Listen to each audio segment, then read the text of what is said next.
Hello students, very good evening to all of you. Well I hope कि आप सब बहुत अच्छे हो और अपनी पढ़ाई भी बहुत अच्छे से कर रहे हो।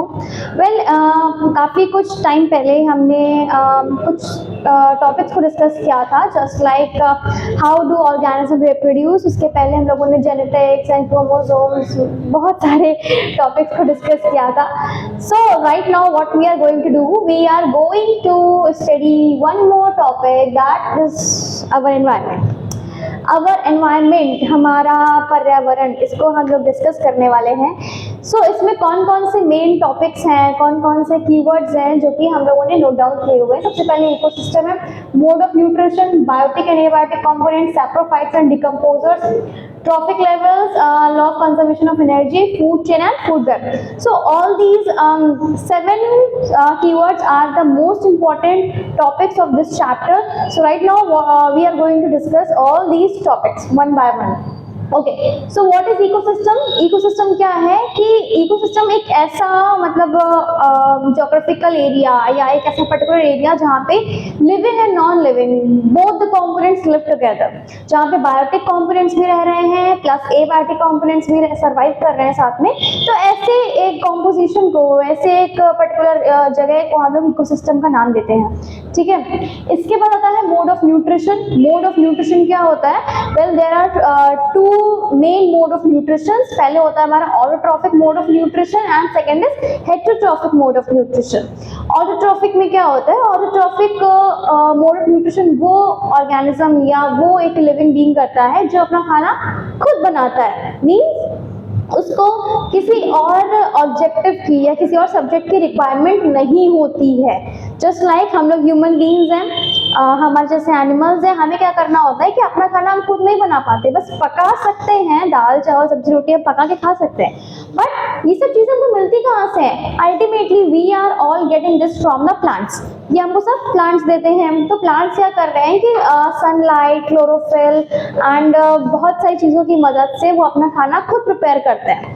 ठीक है, so ultimately we are getting the food from plants. हम हैं हेटेरोट्रॉफिक मोड ऑफ न्यूट्रिशन, हमारा काम है, और जो प्लांट्स करते हैं they are autotrophs, means they prepare their own food. ठीक है, okay. Now biotic and abiotic components, environment के 2 फैक्टर्स होते हैं, लाइक 2 पार्ट्स होते हैं या हाँ काइंड ऑफ पार्ट्स ही होते हैं, जिसमें क्या आता है बायोटिक एंड एबायोटिक। यहाँ पे मैंने लिखा भी हुआ है इकोसिस्टम के 2 पार्ट्स हैं, biotic and abiotic. Well biotic का मतलब है कि लिविंग, बायोटिक वो होते हैं जो कि लिविंग होते हैं, either it is plants, humans और एनिमल्स। ठीक है, इसके अलावा एबायोटिक वो फैक्टर्स होते हैं जो कि नॉन लिविंग होते हैं। नॉन लिविंग का मतलब टेबल, चेयर, कुर्सी, ये सब चीज़ें नहीं। नॉन लिविंग वो सारी चीज़ें जो हमारे एनवायरनमेंट में प्रेजेंट हैं प्लस हमारे सर्वाइवल के लिए बहुत ज़्यादा नेसेसरी हैं, हम उनके बिना नहीं रह सकते या हमारा सर्वाइवल उनके ऊपर डिपेंड करता है पूरी तरीके से। एबायोटिक में आता है sunlight. Sunlight is important for us and for the plants also. Water हम सबके बहुत ज़्यादा नेसेसरी है, बहुत ज़्यादा इम्पॉर्टेंट है हमारे लिए भी और प्लांट्स के लिए भी। टेम्परेचर, सॉइल, एयर, तो all these factors are very much important for us as a human and for the plants also to grow and to make their own food. इसके बाद आता है बायोटिक। बायोटिक में आता है आपके plants, animals and the human, जितने भी लिविंग ऑर्गेनिज्म हैं। ठीक है, सो इसके अलावा ये तो हमने पढ़ लिया कि कौन कौन से फैक्टर्स होते हैं। बायोटिक में कौन कौन सी चीजें और आती हैं? प्रोड्यूसर्स आते हैं, कंज्यूमर्स आते हैं, डिकम्पोजर्स आते हैं। ओके, सो प्रोड्यूसर्स क्या होते हैं? Producers are the organism which make their own food, जैसे कि प्लांट्स अपना खाना खुद बना सकते हैं, दे आर प्रोड्यूसर्स। कंज्यूमर्स क्या होते हैं? किसी चीज को वो कंज्यूम कर रहे हैं, वहीं से वो अपना न्यूट्रिशन हर चीज अडेप्ट कर रहे हैं। ठीक है, तो कंज्यूमर्स क्या करते हैं कि ये प्रोड्यूसर्स पे डिपेंड होते हैं। ठीक है, कंज्यूमर्स और डिकम्पोजर्स क्या है? ये डिपेंडेंसी पे वर्क करते हैं, ये बिना डिपेंडेंसी के सर्वाइव नहीं कर सकते, ना ही अपना खाना या अपना भोजन बना सकते हैं। ठीक है, सो कंज्यूमर्स बेसिकली 3 टाइप्स के होते हैं, प्राइमरी, सेकेंडरी एंड टर्शरी। ठीक है, प्राइमरी कंज्यूमर्स जैसे कि जो भी हर्बीवोर्स होते हैं, लाइक काऊ हो गया, डियर हो गया, शीप हो गया। तो ये सब क्या है कि दे ऑल आर हर्बीवोर्स, ये सब प्लांट्स खाते हैं, ठीक है। तो ये है हमारा प्राइमरी कंज्यूमर जो कि हर्बीवोर्स है और हरी सब्जियां खाता है। इसके बाद आता है सेकेंडरी कंज्यूमर। सेकेंडरी कंज्यूमर वो होता है जो प्राइमरी कंज्यूमर के ऊपर डिपेंड रहता है, just like lion, tiger, panther. तो ये सब क्या है कि ये सब प्राइमरी कंज्यूमर के ऊपर डिपेंड है, ये हरी सब्जियां नहीं खाते हैं, ये उस पर्टिकुलर प्राइमरी कंज्यूमर पे ही डिपेंड रहेंगे और उन्हीं को खाएंगे। इसके बाद आता है टर्शरी कंज्यूमर। टर्शरी कंज्यूमर का मतलब ये हो गया कि जो प्राइमरी एंड सेकेंडरी दोनों के ऊपर डिपेंड हो सकता है। सपोज दैट कि अगर प्राइमरी या सेकेंडरी में से किसी की डेथ हो जाती है, ठीक है, तो उन्हें खाने वाला जो होगा दैट इज टर्शरी कंज्यूमर, ठीक है। इसके बाद आता है हमारे डिकम्पोजर्स। डिकम्पोजर्स क्या होते हैं कि जब भी कोई डेड ऑर्गेनिज्म होता है उसकी बॉडी को डिकम्पोज करने के लिए जो भी ऑर्गेनिजम्स उस पर अटैक करते हैं या उस पर अडेप्ट करते हैं, they are known as decomposers, just like bacterias, viruses, ठीक है। तो ये हम लोगों ने बायोटिक पढ़ा। इसके बाद आता है हमारा सैप्रोफाइट्स एंड डिकम्पोजर्स। सैप्रोफाइट्स मैं बता रही हूँ अभी, ऑलरेडी मैंने डिकम्पोजर्स बताया हुआ है। तो सैप्रोफाइट्स क्या होते हैं कि सैप्रोफाइट्स ऐसे ऑर्गेनिज्म होते हैं जो कि dead and decaying organic matter पे अटैक करते हैं। जस्ट लाइक जब भी हमारे एनवायरनमेंट में कोई भी क्या होता है, हम रोड पे जब जा रहे होते हैं तो वहाँ पे बहुत सारे एनिमल्स हमें दिखते हैं कि जिनकी डेथ हो चुकी होती है, मतलब एक्सीडेंट में हो चुका होता है या बहुत सारे रीजंस होते हैं। तो उनमें क्या आप नोटिस करते होंगे कि जैसे कोई भी ईगल होता है या कोई भी क्रो होता है तो वो उसकी बॉडी पे अटैक करता है और उसकी बॉडी के जो भी ऑर्गन्स होते हैं या उसकी बॉडी के अंदर का जो भी न्यूट्रिशन पार्ट होता है उसको वो खा लेता है। So that are saprophytes. इनको हम लोग एनवायरमेंट क्लीनिंग ऑर्गेनिज्म भी बोलते हैं।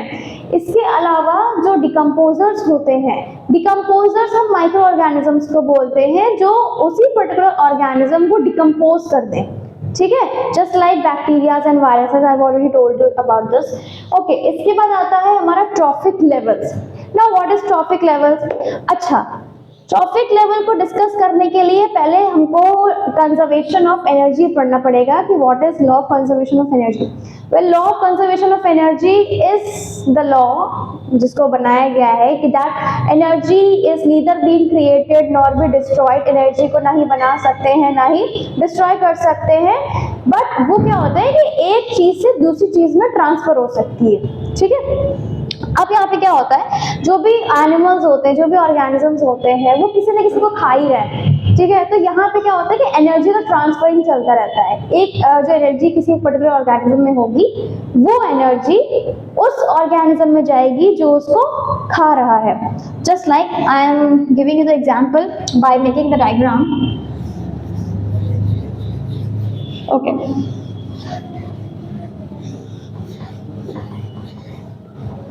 what is trophic level?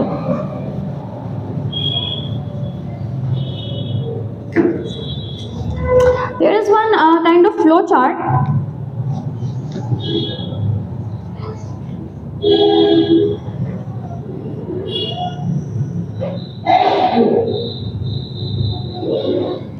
Okay, that must be the triangle. ठीक है, इसके कुछ पार्ट्स होते हैं जिसको हम लोग डिफरेंशिएट करते हैं अलग अलग। ये क्या करता है, बेसिकली बताता है फ्लो ऑफ एनर्जी को, ठीक है। सबसे ज्यादा एनर्जी यहाँ पे होती है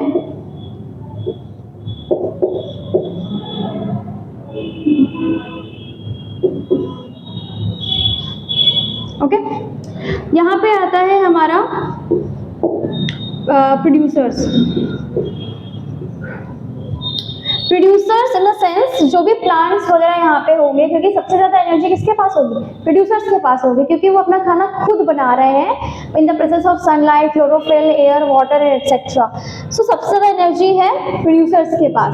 इसके बाद जो एनर्जी ट्रांसफर होती है वो जाती है प्राइमरी कंज्यूमर्स के पास जो कि प्रोड्यूसर पे डिपेंड है, just like cow, deer, sheep, all these animals, ठीक है।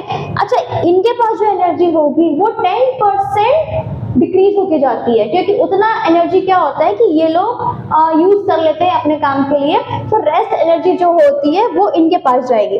अब इनको खाने वाला कौन है? सेकेंडरी कंज्यूमर, ठीक है। अब इनके पास जो एनर्जी थी वो 10% डिक्रीज हो गया सेकेंडरी कंज्यूमर्स के पास से। नाउ इसके बाद इनको जो खाने वाला है दैट इज टर्जरी कंज्यूमर, ठीक है। तो इसके पास जो एनर्जी थी वो रेस्ट बची हुई थी, 10% डिक्रीज होके वो टर्जरी कंज्यूमर्स के पास जाएगी। बट इसके बाद क्या होता है, ये जो पर्टिकुलर ऑर्गेनिज्म है, ठीक है, यहाँ पे हम बेसिकली टर्जरी कंज्यूमर्स है, मीन्स हम डिकम्पोजर्स को जैसे हम इंक्लूड कर देते हैं। तो डिकम्पोजर्स क्या होगा कि अल्टीमेटली जाके वो उनको सॉइल में अगर वो मिक्स होते हैं तो वो एनर्जी जो बची कुछ उनके पास एनर्जी होगी वो सॉइल में जाके मिक्स हो जाएगी। फिर यही एक साइकिल इस तरह से चलता रहता है, और इसी से हमारा जो इकोलॉजिकल बैलेंस है, जो गैसेस बैलेंस है, जो न्यूट्रिशनल बैलेंस है, वो हमारे एनवायरनमेंट में मेंटेन होता रहता है, ठीक है। So this is the trophic level, ये डिक्रीजिंग ऑर्डर में चलता है। जितना भी आप ऊपर जाते जाएंगे उतना ये डिक्रीज होता जाता है, ये हमेशा आप लोग चीजें याद रखिएगा।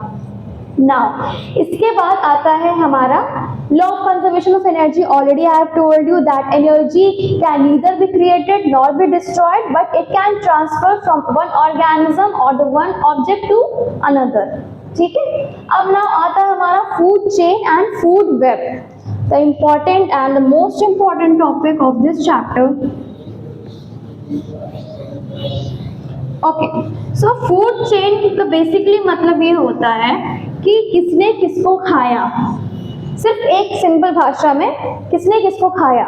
जस्ट लाइक सबसे पहले हमारा आएगा प्लांट्स, ठीक है, they are the producers. Now इनको खाने वाला है cow is the primary consumer. ना इसके बाद tiger is the secondary consumer. Then you can say the hawk, जो कि इसको मरने के बाद खाएगा, दैट इज टर्जरी कंज्यूमर, ठीक है। सो ये एक काइंड ऑफ चेन है, सिंगल जो चेन है इसको हम लोग फूड चेन कहते हैं कि किसने किसको खाया, ठीक है। प्लांट्स को खाया काऊ ने, काऊ को खाया टाइगर ने, देन हॉक, ठीक है। तो these are the some that is one example of the food chain. So food chain basically किसने किसको खाया। ना इसके बाद आता है फूड वेब। ना फूड वेब क्या है कि food web is the interconnection और the interlinking of many food chains, ठीक है। जैसे बहुत सारी फूड चेन्स इंक्लूड हो जाती है तो वो एक फूड वेब बनाती है। इसमें ये चीज टेरिफाई नहीं होती है कि उसमें प्लांट को काऊ ही खाएगी, ठीक है। उसमें प्लांट को डियर भी खा सकता है, ठीक है। प्लांट को कोई और एनिमल भी खा सकता है जो कि हर्बीवोर हो।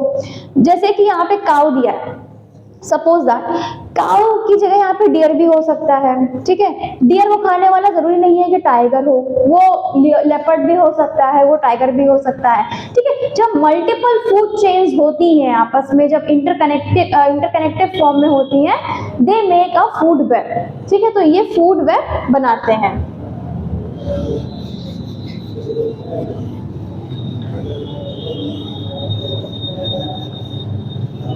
एक और चीज है इसमें, ओजोन लेयर डिप्लीशन, ठीक है। ये सब बेसिकली पोल्यूशन की वजह से होता है।